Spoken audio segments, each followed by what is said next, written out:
The Galactic Coalition had extended its hand to humanity, a gesture wrapped in layers of veiled superiority.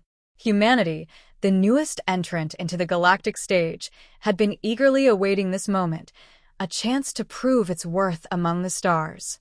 When the Coalition finally revealed their gift, the atmosphere shifted from anticipation to quiet humiliation. It was a ship, if one could even call it that. A clunky, antiquated relic of a bygone era, it floated in orbit like an oversized piece of cosmic junk.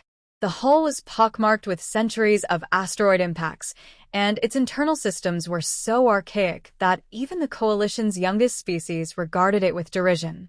They called it the Dawnbreaker, though not even the oldest Coalition members could remember why.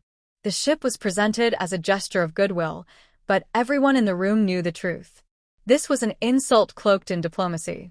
The Coalition saw humanity as an amusing novelty, primitive, short-lived, and unworthy of serious consideration. The Dawnbreaker was their way of solidifying that view. "We thought it would suit your level of development," one Coalition envoy remarked, their voice dripping with condescension. The assembled humans, a mix of scientists, diplomats, and engineers, exchanged uneasy glances. The insult was blatant, but what could they do? Humanity had no ships of its own capable of traversing the stars. This relic, useless as it seemed, was still their first tangible step into galactic travel. The Coalition members laughed among themselves as they departed, their sleek, state-of-the-art ships vanishing into hyperspace. Left behind was the Dawnbreaker, a cosmic hand-me-down that felt more like a slap in the face. Humanity's delegation returned to Earth with the ship in tow, their initial enthusiasm tempered by the reality of the situation. Many saw the Dawnbreaker for what it was, a cruel joke. Politicians debated whether to dismantle it for study or leave it to rust in orbit. Public opinion was split. Some saw it as an embarrassment, others as a challenge. Among the latter was Dr. Elena Vargas, an aerospace engineer who had spent her career dreaming of humanity's future among the stars. She stood in the shadow of the Dawnbreaker, its massive bulk casting a long, ominous silhouette over the spaceport where it had been docked. "This is what they think of us," she muttered, running her hand over the cold, dented metal. "But I'll be damned if we let this go to waste." Elena's determination lit a spark in her team of engineers and scientists. The Coalition may have mocked them, but humanity had always thrived under adversity. If the Dawnbreaker was meant to humiliate them, then they would turn it into something extraordinary. "Every problem is just an opportunity in disguise," Elena told her team during their first meeting. "And this is one hell of an opportunity." The distress signal arrived unexpectedly, a frantic burst of static and garbled language from deep within uncharted space. A Coalition fleet, stranded in the gravity well of a collapsing star, sent out a desperate plea for help. Their advanced ships, designed for speed and precision, had failed catastrophically. Their systems, reliant on centralized AI and interconnected networks, were useless in the interference-heavy environment. The Coalition's initial response was confusion, followed by panic. No ship in their fleet could navigate the region in time or withstand the chaotic gravitational forces near the collapsing star. The rescue mission seemed doomed before it even began. That's when humanity stepped forward. "We'll take the Dawnbreaker," Dr. Elena Vargas announced during the emergency summit, her voice calm and unwavering.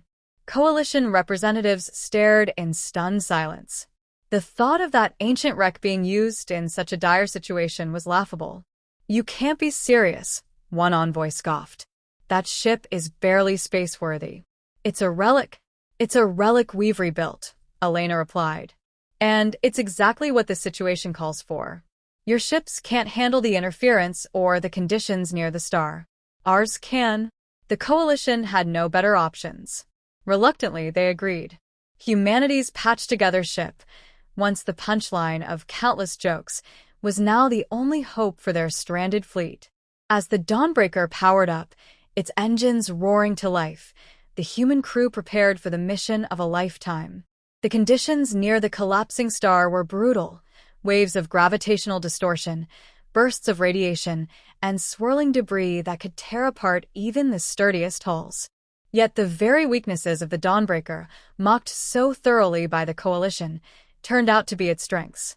The ship's manual controls allowed the crew to make precise adjustments in real time, bypassing the electromagnetic interference that crippled automated systems.